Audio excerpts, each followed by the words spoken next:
Beliau berkata, ana wa imra'atun saf'a'ul khaddaini imra'atun a'immat min zawjiha fasabarat ala waladiha kahataini fil jannah. Kata Nabi SAW, aku bersama seorang wanita yang wajahnya ada warna, yang mungkin kehitam-hitaman karena letih atau capek bekerja ngurusi anak-anak. Itu wanita yang janda, ditinggal mati suaminya, dan dia bersabar mengurusi anaknya, maka aku dan dia seperti begini di surga, kata Nabi sallallahu alaihi wasallam. Di sini Nabi sallallahu alaihi wasallam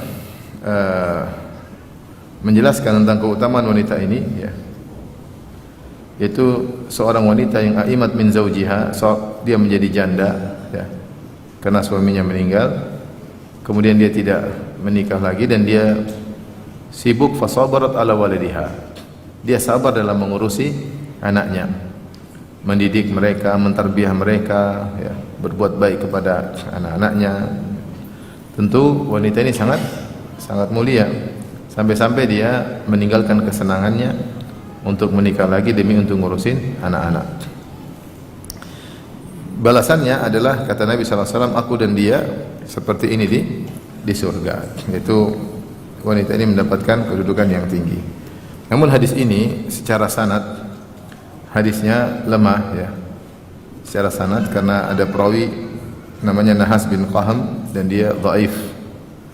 Akan tetapi hadis ini dikuatkan dengan syawahid yang diriwayatkan dari dalam Musnad Abu Ya'la al-Mausili, ya, dari hadis Abu Hurairah, dan juga ada syahid yang mursal dari Musannaf Abdul Razzaq dari Qatadah. Oleh karenanya hadis ini meskipun secara sanad dia lemah, namun jika ditinjau dari mana-mana yang ditunjukkan oleh hadis ini, maka hadis ini bisa naik menjadi hadis yang hasan. Terutama telah datang hadis-hadis yang sahih yang sudah pernah kita sampaikan pada pertemuan berikutnya, bahwasanya kata Nabi, ana wa kafil yatim kahataini fil jannah, aku bersama pengurus anak yatim seperti ini di surga, ya. Dan wanita ini ngurus anak yatimnya sendiri. Wanita ini ngurus anak yatimnya sendiri, maka tentu dia masuk dalam keumuman hadis tadi, ana wa kafilul yatimi kahataini fil jannah, aku dan pengayom anak yatim seperti di surga, kata Nabi sallallahu alaihi wasallam. Dan anak yatim diurus bisa jadi anak yatim orang lain, bisa jadi anak yatim apa? Sendiri. Dan wanita ini memiliki kelebihan yang lain, yaitu dia rela meninggalkan kesenangannya demi untuk mengurusi anaknya. Oleh karena jika ada seorang wanita diuji oleh Allah Subhanahu wa taala, ya, kemudian akhirnya suaminya meninggal sehingga dia memiliki anak-anak, hendaknya dia fokus mengurusi anak-anak ini. Karena anak ini adalah anak yatim. Statusnya berubah, berbeda ketika dia mengurusi anak-anak ini ketika bapaknya masih ada, tentu pahalanya besar. Ketika dia ngurus anak-anaknya sendiri, anak kandungnya, bapak anak-anak ini masih ada, tentu dia dapat pahala besar. Ketika bapak anak ini meninggal, itu suaminya meninggal, pahalanya lebih besar lagi. Karena anak-anaknya sekarang menjadi anak apa? Yatim. Jadi anak yatim. Dan hadis ini juga dikuatkan dengan bahwasanya orang yang ngurusi anak yatimnya sendiri, dia dapat dua pahala, pahala ngurus anak yatim dan pahala berbuat baik kepada kerabat, apalagi kerabat tersebut anaknya sendiri. Dia dapat dua pahala, pahala berbuat baik kepada anak yatim, yang kedua adalah pahala berbuat baik kepada kerabat. Dalam hadis yang sahih, suatu hari Rasulullah SAW bersabda, tasaddaqna walau min huliyikunna. Kata Nabi SAW, wahai para wanita, bersedekahlah meski harus bersedekah dengan perhiasan kalian. Datanglah Zainab Al-Ansariyah, istrinya Abdullah bin Mas'ud Al-Hudhali. Maka Zainab mendengar hadis ini, Rasulullah berkata, wahai para wanita, bersedekahlah meskipun dengan perhiasan kalian. Maka dia berkata kepada suaminya Abdullah bin Mas'ud. Jadi Zainab ini punya suami namanya Abdullah bin Mas'ud, sahabat yang masyhur. Tapi Abdullah bin Mas'ud ini miskin. Miskin sehingga Zainab terkadang membiayai Abdullah bin Mas'ud. Maka Zainab berkata kepada suaminya, sal Rasulullah sallallahu alaihi wasallam ayajzi anni an unfiqa alayka wa al aitamin fi hijri min as-sadaqah. Wahai suamiku, tanyakanlah kepada Rasulullah, apakah aku ya, dikatakan telah bersedekah jika aku memberi infak nafkah kepada engkau suamiku dan juga kepada anak-anak yatim yang sedang aku urus. Dia punya anak yatim, bukan anaknya dia, tapi anak-anak dari saudari perempuannya dan saudara lelakinya. Itu ponakan-ponakan yatim dia urus. Sepertinya Zainab ini orang yang berada, sehingga dia selain mengayomi suaminya, dia juga mengayomi anak-anak yatim yang merupakan ponakan-ponakannya. Tapi apakah ini sedekah ataukah sekedar kewajiban saja? Maka dia minta kepada suaminya Ibnu Mas'ud untuk bertanya kepada Nabi sallallahu alaihi wasallam. Ya. Maka Ibnu Mas'ud berkata, "Sali anti Rasulullah sallallahu alaihi wasallam." Engkaulah yang tanya kepada Nabi, jangan saya. Ya mungkin suaminya enggak enak, masa nanya Nabi, gimana kalau istri saya kasih duit sama saya, dapat pahala enggak? Kan enggak enak. Makanya Ibnu Mas'ud berkata, engkaulah yang bertanya kepada Nabi, jangan saya. Fantalaqat ila Nabi sallallahu alaihi wasallam, maka dia pun pergi menuju Nabi sallallahu alaihi wasallam. Kata dia, fawajadtu imra'atan minal ansar 'alal bab, hajatuha mithla hajati. Aku mendapati ada seorang wanita Ansar yang juga di pintu pingin nanya Nabi, sudah sampai di luar di pintu Nabi. Pingin nanya Nabi dengan pertanyaan yang sama. Wanita ini juga ternyata punya suami dan juga dia punya anak-anak yatim, dia ngurus anak yatimnya. Pertanyaan sama. Itu pertanyaan dia sama pertanyaan saya. Ada yang mengatakan wanita ini juga namanya Zainab juga, tapi dia istrinya Abu Mas'ud Uqbah bin Amr ya, Al-Ansari. Kalau satunya tadi Zainab istrinya Ibnu Mas'ud. Yang Zainab ini pergi ke rumah Rasulullah, ada Zainab juga tapi istrinya Abu Mas'ud. Dua-duanya sahabat, satu Ibnu Mas'ud, satu Abu Mas'ud. Istrinya sama-sama namanya apa? Zainab. Rasulullah saja istrinya dua namanya Zainab. Rasulullah punya istri dua namanya siapa? Zainab ya.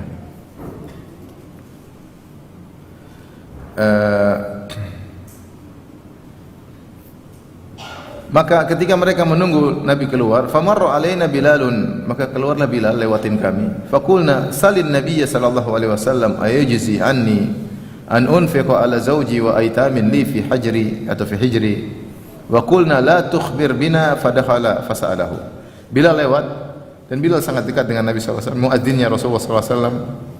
Maka mereka berdua berkata, tanyakan kepada Nabi, apakah kalau kami bersedekah untuk suami dan juga untuk anak-anak yatim yang kami urus, kami dapat pahala sedekah? Tolong tanya sama Nabi, tapi jangan bilang kami yang nanya. Jangan sebut nama-nama kami. Ya mungkin jaga, kalau bisa tidak ketahuan lebih baik. Mungkin lebih ikhlas. Yang kedua juga menjaga kehormatan suami. Masalahnya mau infak sama buat apa? Suami.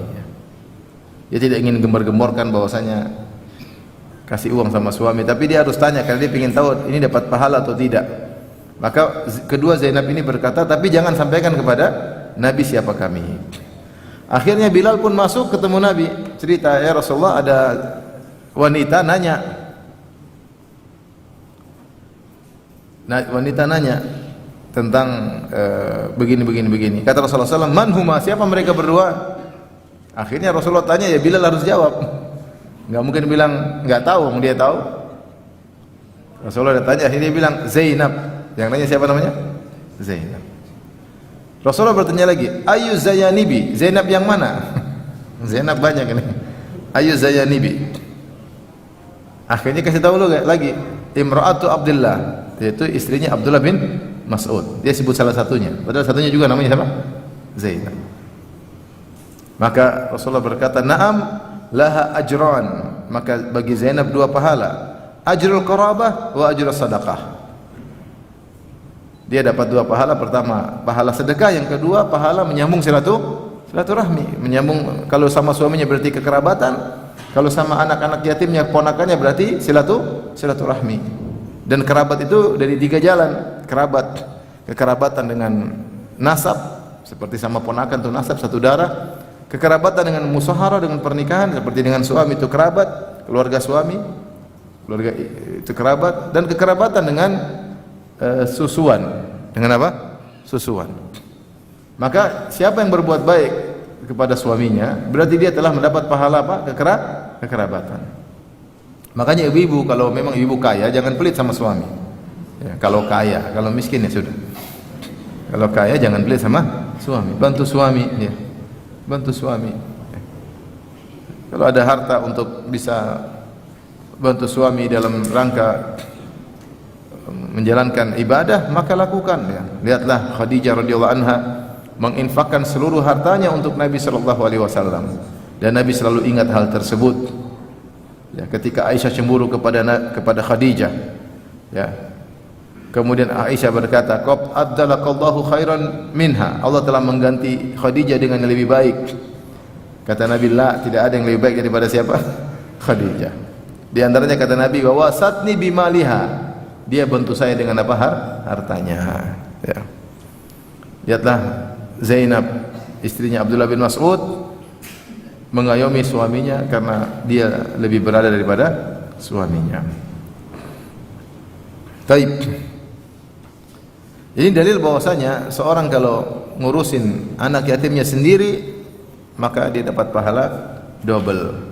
Yang kita tahu di antara wanita-wanita ada yang seperti itu, yang capek ngurusin anaknya. Seperti dalam hadis, ya, disebutkan bahwasanya wanita tersebut saf'aul khaddain, yaitu pipinya itu sampai ada kehitam-kehitaman. Mungkin tidak sempat untuk beres-beres karena sudah tidak punya suami, tidak sempat berhias, sibuk ngurusin anaknya, capek, letih. Karena sebagian orang kalau udah letih kelihatan ada biru-biru di sebagian apa? Sebagian tubuhnya. Sebagian orang begitu. Kalau orangnya putih, kalau udah capek kadang keluar biru-biru, ya. Menunjukkan keletihan dan kecapean. Wanita ini capek ngurusin anaknya, maka Rasulullah SAW mengatakan, "Aku dan dia seperti ini di surga." Allahu Akbar. Ya, apa yang mau dicari selain surga? Baik, berikutnya bab ke-79.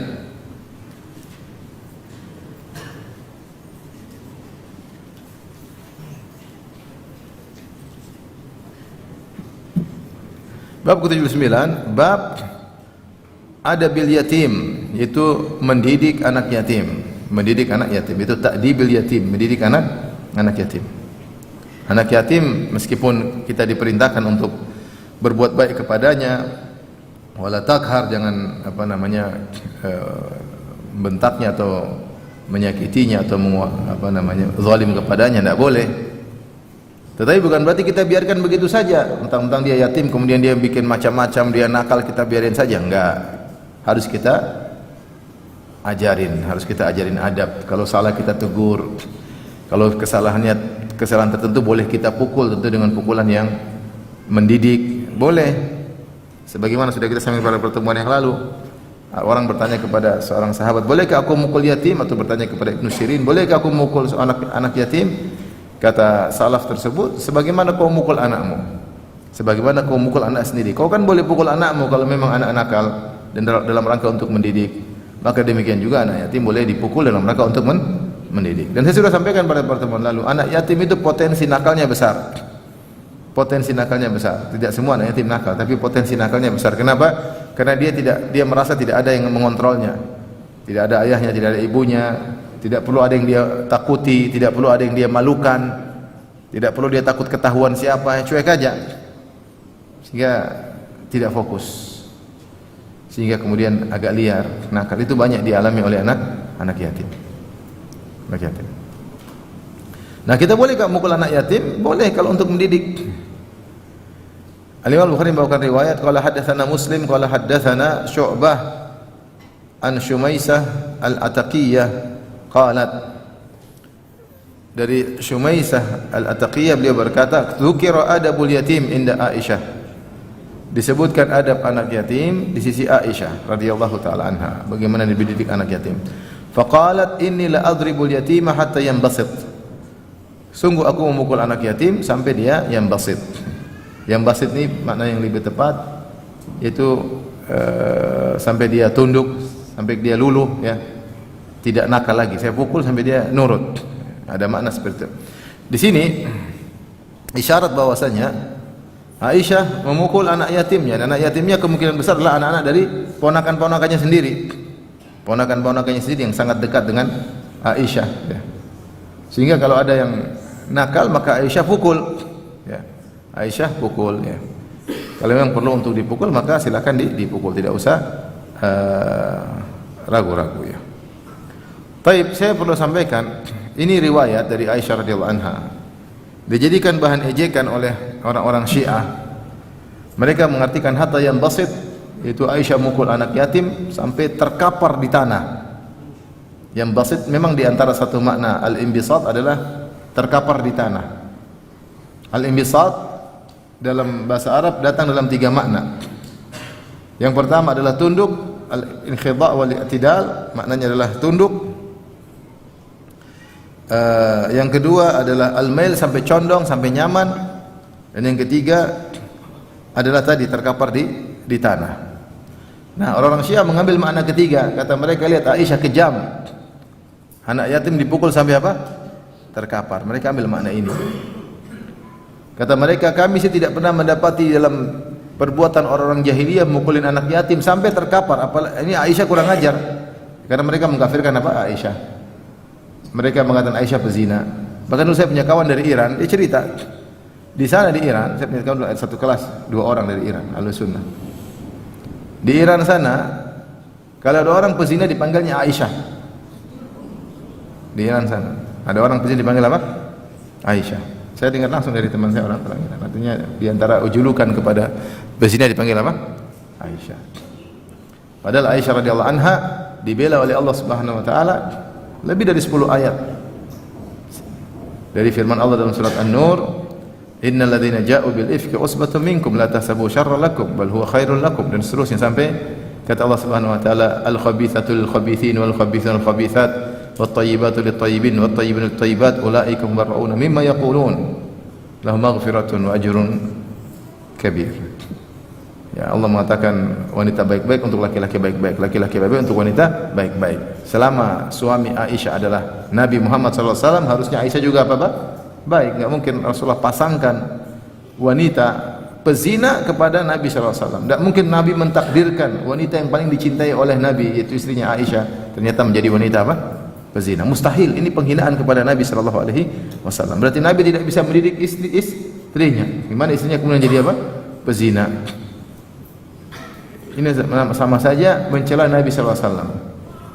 Sebagaimana mereka mengatakan bahwasanya para sahabat semuanya murtad setelah Nabi meninggal, semua murtad kecuali tinggal 4 orang atau 6 orang atau 8 orang. Semuanya murtad. Abu Bakar, Umar, Utsman murtad semuanya. Ini sebenarnya menghina Nabi. Berarti Nabi tidak becus mendidik sahabat, ya enggak? Nabi berdakwah 23 tahun ternyata hasilnya murtad semua. Ini Nabi berarti enggak beres. Gimana orang percaya sama Islam sementara sang Nabi tidak berhasil mendidik muridnya? Murid-muridnya ternyata murtad semuanya. Ini hanyalah omong kosong orang Syiah,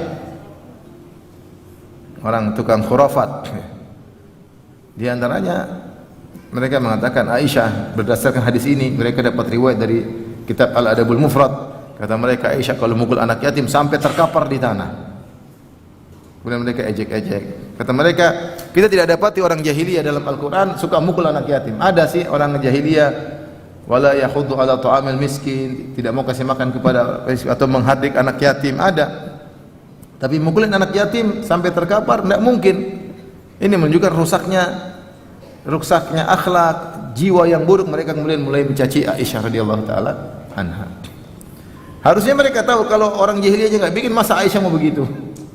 Nggak mungkin. Oleh karenanya makna yang bas ini masalah bahasa. Yang bas ini maknanya bukan dipukul sampai terkapar. Ada 3 makna. Sampai tunduk, dia bisa jadi Aisyah mukul ponakannya sampai mereka apa? Tunduk supaya tidak nakal lebih. Artinya Aisyah bilang silakan, tidak ada masalah mukul anak yatim. Dengan tujuan mereka menjadi apa? Baik. Ya. Karena al-inbisat bisa artinya al-inkhidha wal i'tidal, ya.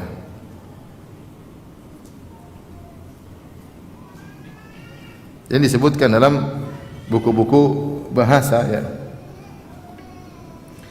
Atau maknanya adalah yang basit sampai dia condong, ya. Dipukulin sampai dia condong pada kebenaran, sampai dia kemudian berubah menjadi baik, boleh. Dan imbisat ini sampai sekarang digunakan dalam bahasa Arab, membasit. Kalau kita tanya gimana kau dengan dia, ana membasit ma'ahu, itu saya nyaman sama dia.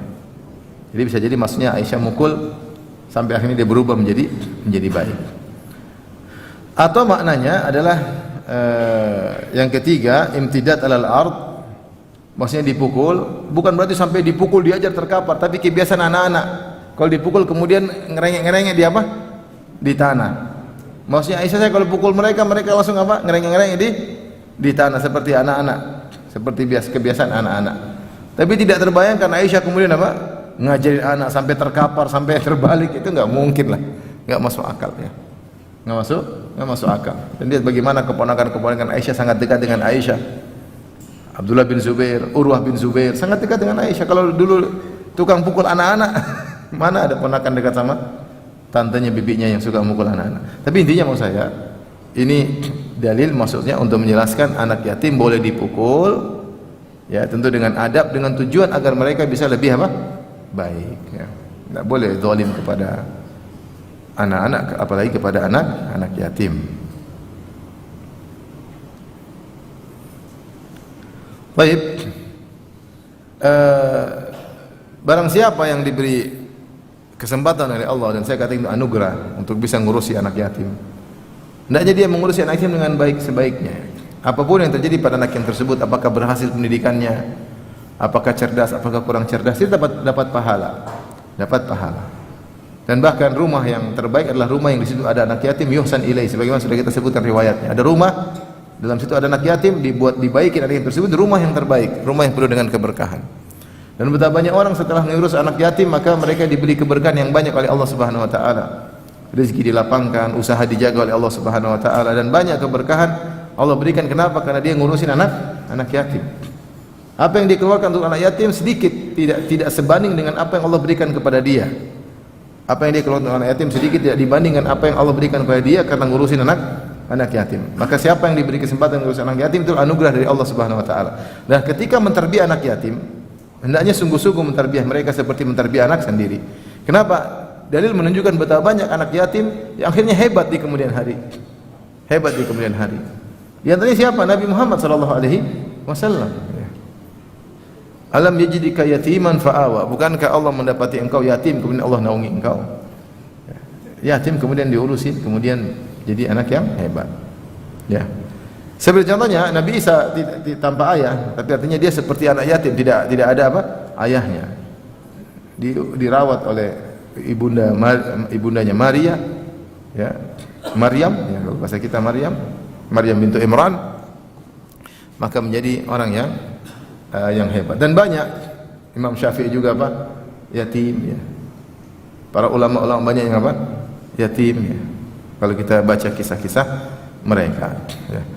Karenanya kalau kita diberi anugerah ngurusin anak ini, ngurus baik-baik, berbuat baik kepadanya, ya. Sabar dengan kenakalannya, ya. Dan seterusnya. Tapi memang berat. Maksudnya ngurus anak yatim tidak mudah. Contoh seperti ada orang ngurus anak yatim, di rumahnya tidur, semua tidur. Terus anak yatim ini mukul anaknya sendiri. Anaknya diajar, gimana kira-kira? Sekarang kalau kita nggak sabar, ente yatim tinggal sini mukul anak saya lagi. Hati-hati ya. Minta tetap kita harus jaga diri untuk bisa ngurus anak yatim dengan yang terbaik. Apalagi saya kata tadi, anak yatim potensi untuk nakal besar. Baik, hadis bab berikutnya, bab ke-80. Babu fadli man mata lahul walad. Bab keutamaan orang yang anaknya meninggal dunia. Ini bab hiburan kepada orang yang anaknya meninggal dunia. Saya rasa di antara ujian paling berat adalah ujian kehilangan anak. Ujian kehilangan anak, ya. Apalagi anak tersebut lagi lucu-lucunya kemudian diambil oleh Allah Subhanahu wa taala. Demikian juga atau anak tersebut sudah menjadi orang gampangannya kemudian diambil oleh Allah Subhanahu wa taala. Paling berat ujian tersebut. Jadi saya kenal seorang anaknya di UGM, anaknya sematawayang satu-satunya di UGM. Rajin ngaji, dokter. Lulus jadi dokter, kalau mungkin sudah koas kalau nggak salah, terus meninggal. Sudah jadi orang maksudnya. Bukan lagi sudah jadi, dunia dapat, agama juga dapat. Anak sematawayang, Allah ambil. Ujian sangat berat.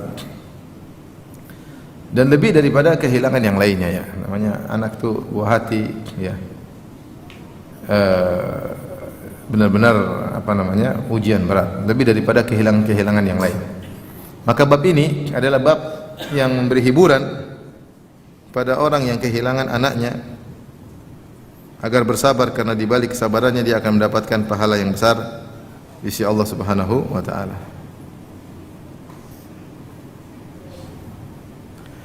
Baik.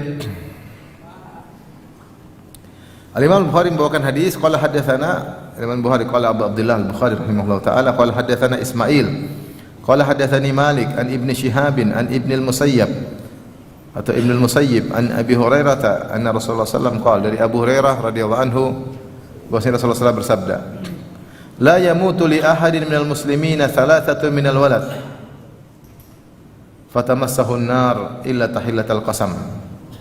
Kata Nabi, enggak bakalan ada seseorang, 3 anaknya meninggal dunia, enggak bakalan dia disentuh api neraka, enggak bakalan. Yang akan menimpa dia hanya illa tahillatal qasam, yaitu hanyalah sumpah yang Allah sebutkan dalam Al-Qur'an, yaitu wa in minkum illa wariduha. Kata Allah, tidak seorang pun dari kalian kecuali akan melewati sirat. Kata Nabi, orang seperti ini yang 3 anaknya meninggal dunia tidak bakalan masuk neraka, tapi tetap dia harus melewati apa? Sirat. Ini makna hadis ini. Ada orang yang 3 anaknya meninggal dunia, subhanallah, tidak akan masuk neraka kecuali yang sekedar melewati apa? Sirat. Dan sebagian teman-teman, masya Allah, ada anak-anaknya meninggal lagi ya.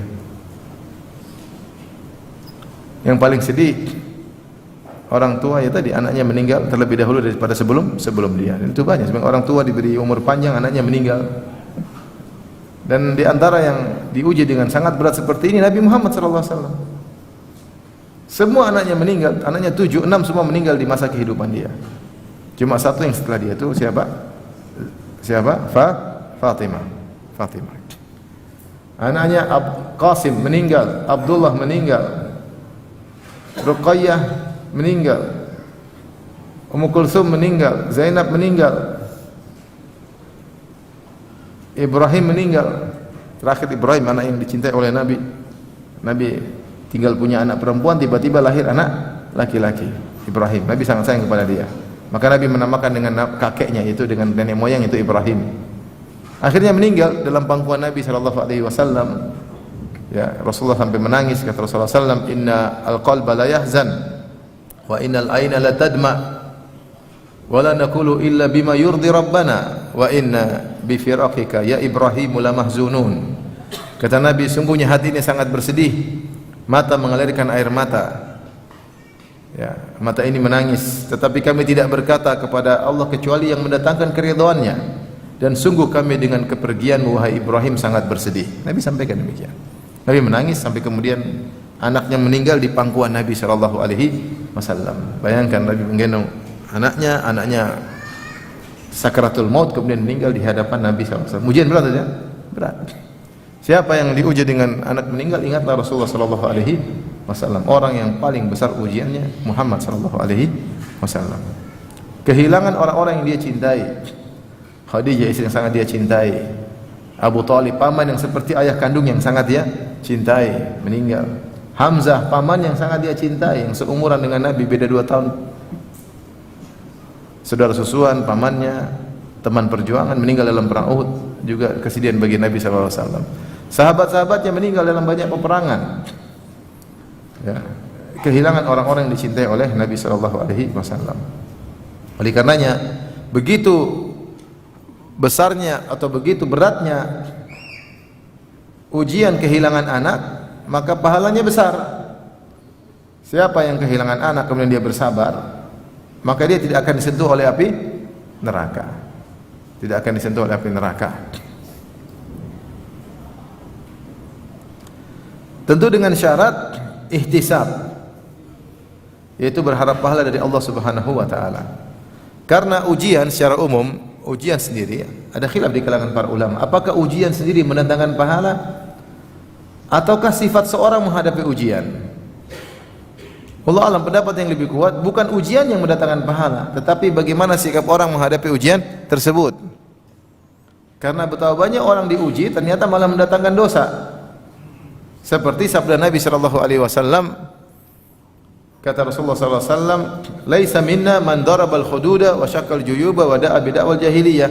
Bukan dari golongan kami kalau orang terkena musibah lantas memukul-mukul pipinya, merobek-robek bajunya dan menyeru dengan seruan jahiliyah. Ini orang seperti ini dapat musibah, namun ketika dia menghantam-hantam pipinya, dia pukul-pukulkan kepalanya, dia robek-robek bajunya, dia tidak dapat pahala. Justru dapat apa? Dosa. Ini menunjukkan bahwasanya musibah dengan sendirinya bukanlah tempat pahala dan dosa. Karena musibah itu di luar kemampuan seorang. Tetapi sikap seorang terhadap musibah tersebut. Maka jika ada seorang kehilangan anaknya, misalnya anaknya meninggal dunia, atau kecelakaan, atau tenggelam, atau yang lain, kalau dia tidak bersabar, meronta-ronta, maka ini hanya belum tentu mendatangkan pahala baginya. Belum tentu mendatangkan pahala baginya. Di antara kisah yang menakjubkan,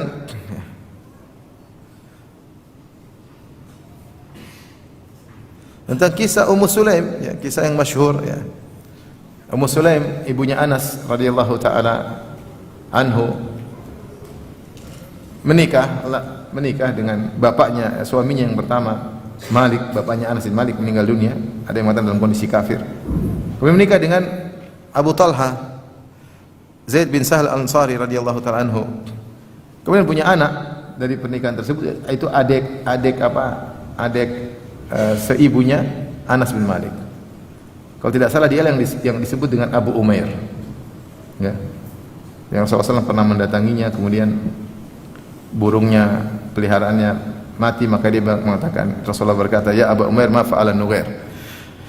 Walhasil intinya, anak tersebut yang dimiliki oleh mereka berdua ini sakit dan menjadi perhatian oleh ayahnya, itu Abu Talha, ya. Sampai akhirnya anaknya tersebut meninggal dunia. Maka Ummu Sulaim ketika tahu anaknya meninggal dunia, maka dia pun persiapkan semua anaknya, kemudian dia urusin jenazahnya, kemudian dia kuburkan, kemudian datang bapaknya, itu suaminya Abu Talha. Maka Abu Talha selalu bertanya kepada anaknya, "Ya Ummu Sulaim, kaifa bata bunayya lailah?" Wahai Ummu Sulaim, wahai istriku, bagaimana malam ini putra kecilku tidur? Qalat ya Abu Talha, kata Ummu Sulaim, ibunya yang meninggal anak kandungnya. Dia mengatakan, "Ya Abu Talha, ma kana ibnuka mundu ishtaka askar minhu laila." Wahai Abu Talha, putramu sejak dia sakit sampai sekarang ini yang paling tenang kali ini. Maksudnya sudah apa meninggal. Sebelumnya mungkin suka nangis-nangis, suka kesakitan, ini malam dia paling tenang. Maksudnya sudah meninggal. Tapi suaminya paham sudah mulai sembuh.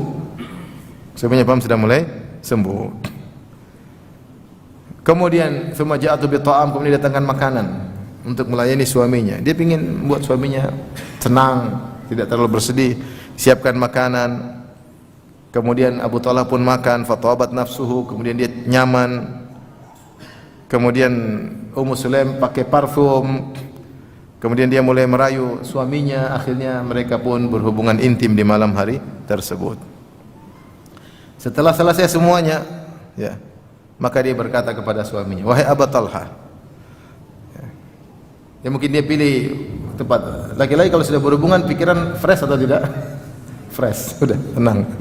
Semua kebutuhan sudah selesai, sudah kenyang, sudah berhubungan, apalagi tinggal tidur, sudah selesai istirahat.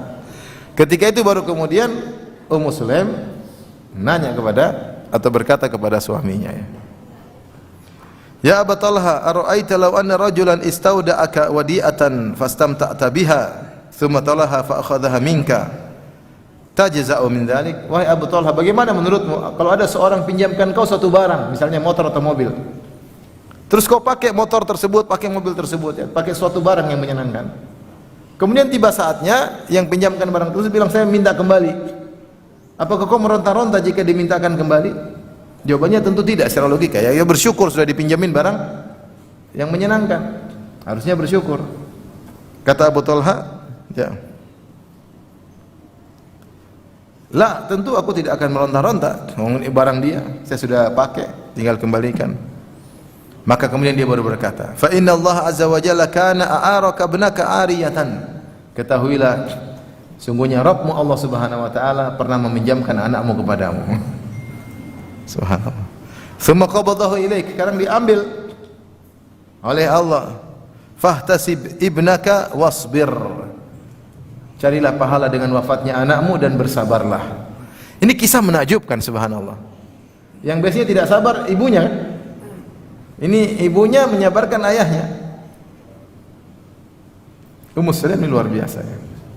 Bagaimana anaknya yang meninggal, kemudian dia yang tenangkan, dia kubur anaknya, kemudian dia tenangkan suaminya. Seharusnya biasanya istri yang tidak kuat, suami yang tegar biasanya. Sabar mami, sabar. Ini sekarang dibalik, papi sabar ya. Ini titipan dari Allah. Coba kalau semua wanita seperti ini, masya Allah. Sabar, justru menyabarkan apa? Suaminya. Ya. Dan ini kisah menakjubkan. Semalam akhirnya mereka laporkan kepada Nabi SAW. Nabi bertanya, apakah kalian berhubungan semalam? Kata mereka, iya. Maka Allah akan beri berkah dari hasil hubungan. Ternyata benar, anak mereka, kalau tidak salah namanya Abdullah, kemudian menjadi orang soleh, kemudian punya anak-anak sekian, kalau tidak salah 9 atau 10, semuanya hafidz Quran dari hubungan malam tersebut. Ada kisahnya ya. Tapi intinya yang berat ya. Makanya kalau orang ada kehilangan orang, maka dia mengucapkan doa yang diajarkan oleh Nabi SAW atau menasihati, inna lillahi ma akhadha wa lahu ma a'ta. Sungguhnya Allah mengambil apa yang Allah titipkan dan Allah memberikan apa yang Allah berikan. Anak semua titipan. Kapan diambil, diambil ya. Ini berat. Teorinya mudah ya. Tapi kenyataannya sangat berat. Sangat berat kehilangan seorang anak. Oleh karenanya pahalanya besar. Bahwasanya dia tidak akan disentuh oleh api neraka, tapi harus lewat sirat. Karena sirat semuanya harus dilewati. Bahkan para nabi pun harus melewati apa? Sirat. Kemudian karena Allah berfirman, wa in minkum illa wariduha kana 'ala rabbika hatman maqdiyya. Setiap kalian pasti melewati sirat.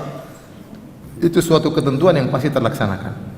Hadis berikutnya Al-Imam Al-Bukhari berkata, qala hadatsana Umar bin Hafs bin Ghiyath qala hadatsana Abi an Talq bin Muawiyah an Abi Zur'ah an Abi Hurairah radhiyallahu anhu anna imra'atan atatin Nabiy sallallahu alaihi wasallam bi sabiyyin.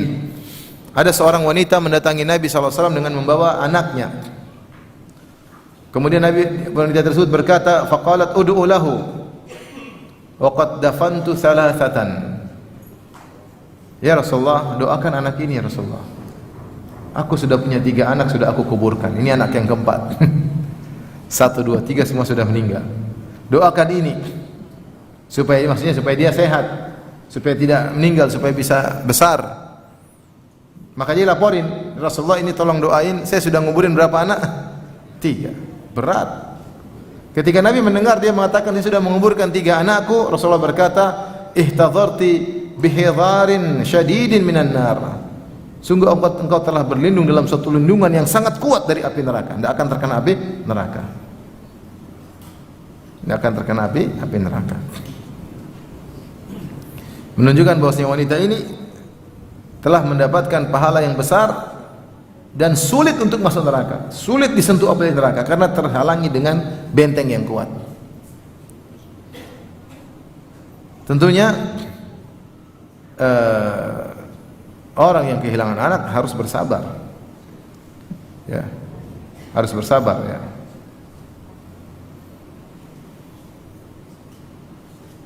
Dan di antara seorang ketika hendak bersabar, ketika terkena musibah, maka hendaknya dia berkata apa? Ada beberapa yang pertama dia ucapkan. Dia bilang apa?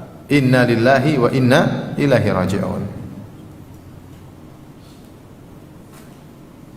Inna lillahi wa inna ilaihi raji'un. Yaitu kami ini milik Allah dan kepada kamilah kami akan apa? Kembali. Kami milik Allah, harta kami milik Allah, istri kami milik Allah, anak-anak milik Allah. Dengan begitu akan lega. Makanya Allah memuji orang yang beriman, alladzina idza asabatuhum musibatun qalu inna lillahi wa inna ilaihi raji'un. Yaitu orang jika terkena musibah mereka berkata inna lillahi wa inna ilaihi raji'un. Kami ini milik Allah, kami akan kembali kepada Allah. Kemudian juga dia berdoa, Allah mahjurni fi musibati wa akhluf li khairan minha. Ya Allah, berilah aku pahala dalam musibahku ini dan gantilah dengan yang lebih apa? Baik. Ucapkan agar dia kuat. Husnudzan kepada Allah. Kemudian juga mengucapkan alhamdulillahi ala kulli hal. Alhamdulillah ala kulli hal. Segala puji bagi Allah dalam segala keputusannya, dalam segala kondisi. Allah mentakdirkan anak meninggal atau orang yang dicintai meninggal, bilang aja alhamdulillah ala kulli hal. Allah punya keputusan, pasti ada hikmahnya. Kita tahu atau tidak? Tidak tahu. Di antaranya kita berdoa, as'aluka ridha ba'dal qada. Ya Allah, aku minta kepada Engkau agar membuat aku ridha atas setelah terjadi keputusan.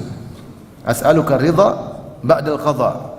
Ya Allah, berikanlah aku keridhaan setelah terjadi keputusan. Ini doa penting. Karena dalam kehidupan dunia ini tidak semua keputusan menyenangkan kita. Banyak keputusan yang ditakdirkan tidak selalu menyenangkan kita. Maka kalau Allah menjadikan kita ridha, maka itu suatu nikmat yang luar biasa. Karena kalau kita ridha, bukan hanya sekedar bersyukur, bahkan kita ridha, rela dengan keputusan Allah. Dibukakanlah ya husnudzan kepada Allah, hati kita husnudzan kepada Allah. Dan bisa jadi Allah tampakkan hikmah-hikmah di balik itu. Kita sedih tapi kita bilang as'aluka ridha ba'dal qada. Setelah itu Allah akan tampakkan hikmah di balik musibah yang menimpa ini ternyata lebih baik. Di antaranya kita bisa bilang seperti diucapkan oleh sebagian orang, diambil dari Al-Qur'an, urbut ala qalbi. Ya Allah, ikatlah hatiku biar aku kuat. Ikatlah hatiku biar aku kuat ya. Seperti dalam Al-Qur'an, in kadat latubdi bihi walau laula an rabatna ala qalbiha. Hampir-hampir ibunya Nabi Musa ngaku si kecil itu adalah Musa anaknya. Kalau bukan kami ikat hatinya, kami kokohkan hatinya. Kan kisah ketika Nabi Musa diletakkan di suatu tempat, kemudian diletakkan, dibiarkan di sungai Nil. Ternyata si Musa kecil diambil oleh keluarga Fir'aun. Faltaqatahu alu Fir'aun, diambil oleh keluarga Fir'aun. Wah, ini gimana? Ini Musa mau diselamatkan supaya tidak ketangkap sama Fir'aun, ini malah masuk ke kerajaan apa? Fir'aun. Diambil oleh istrinya Fir'aun, diperlihatkan kepada Fir'aun. Tapi subhanallah, Allah bikin istrinya Nabi Musa, yaitu Asia, sayang kepada Nabi Musa. Sampai ketika Fir'aun ingin membunuh dia, ini anak Bani Israel, maka dia berkata, ya, la taqtuluhu, wahai Fir'aun suamiku, jangan bunuh dia. Dan qadarullah Fir'aun nurut ya sama istrinya. Qadarullah Fir'aun nurut sama istrinya. Terkadang kita memang nurut sama istri. Fir'aun aja nurut, ente siapa? Ente kerajaan enggak punya, rumah masih ngontrak.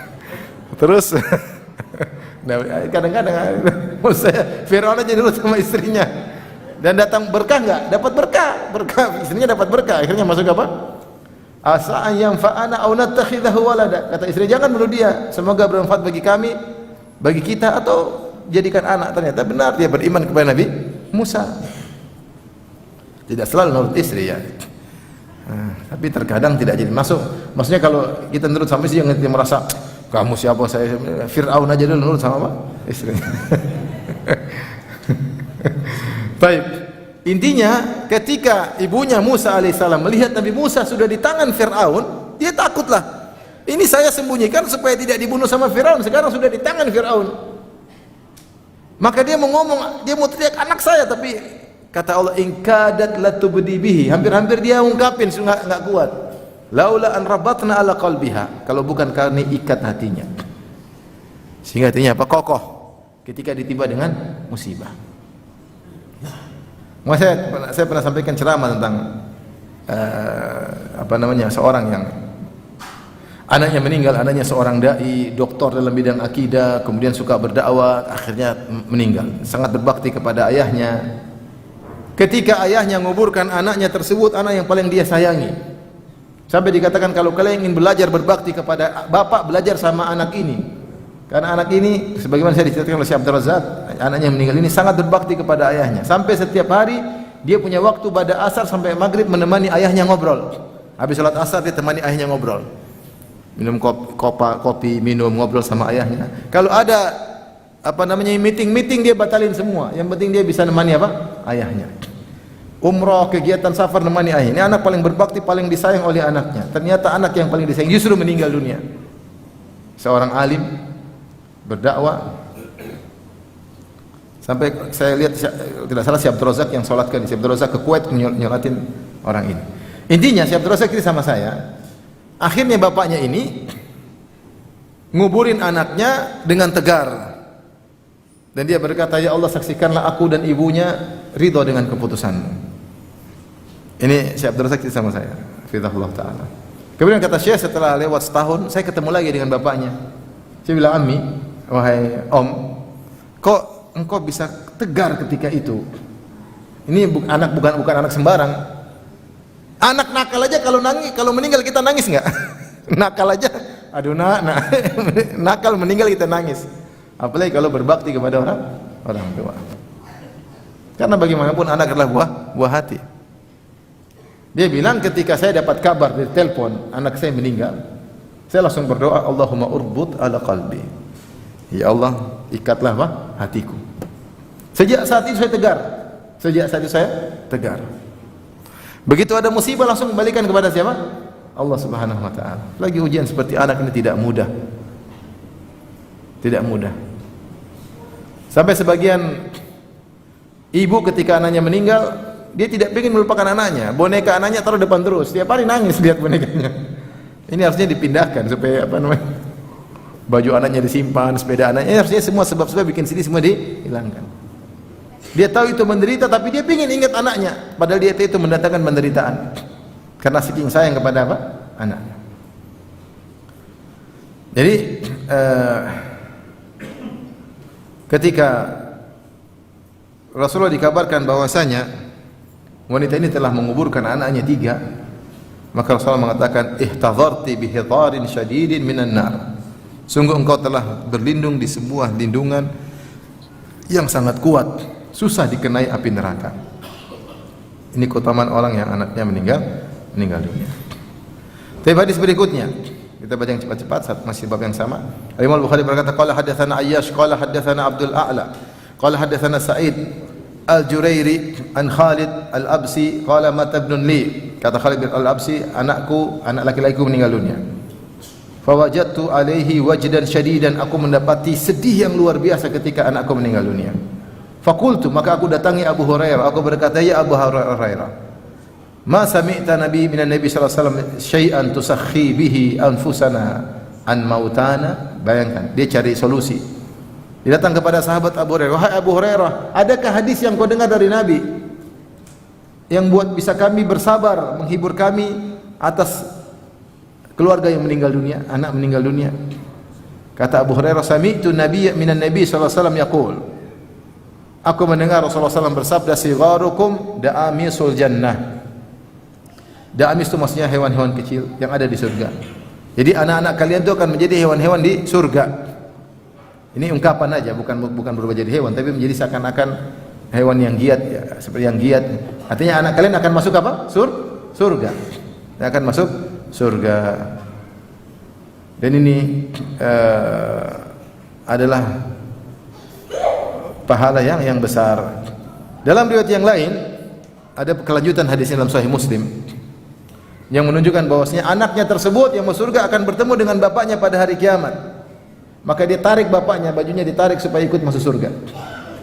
Jadi anak meninggal bisa memberi syafaat, ngajak bapaknya masuk surga, ngajak ibunya masuk surga. Dalam kelanjutan hadis tersebut kata Nabi, sigharukum da'amisul jannah wa yalqal ibnu abahu fayakhudhu bihi ilal jannah. Ya, anak-anak kecil yang meninggal akan menjadi penghuni surga. Sang anak bertemu dengan bapaknya, kemudian dia tarik bapaknya menuju surga. Tentu ibunya juga demikian. Ini dalil bahwasanya wafatnya anak-anak menjadikan anak tersebut sebagai pemberi syafaat pada hari kiamat. Kemudian juga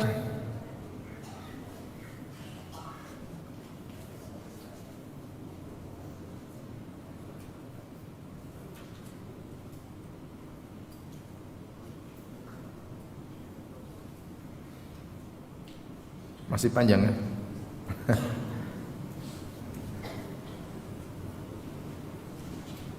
Masih kuat tidak? Saya enggak kuat.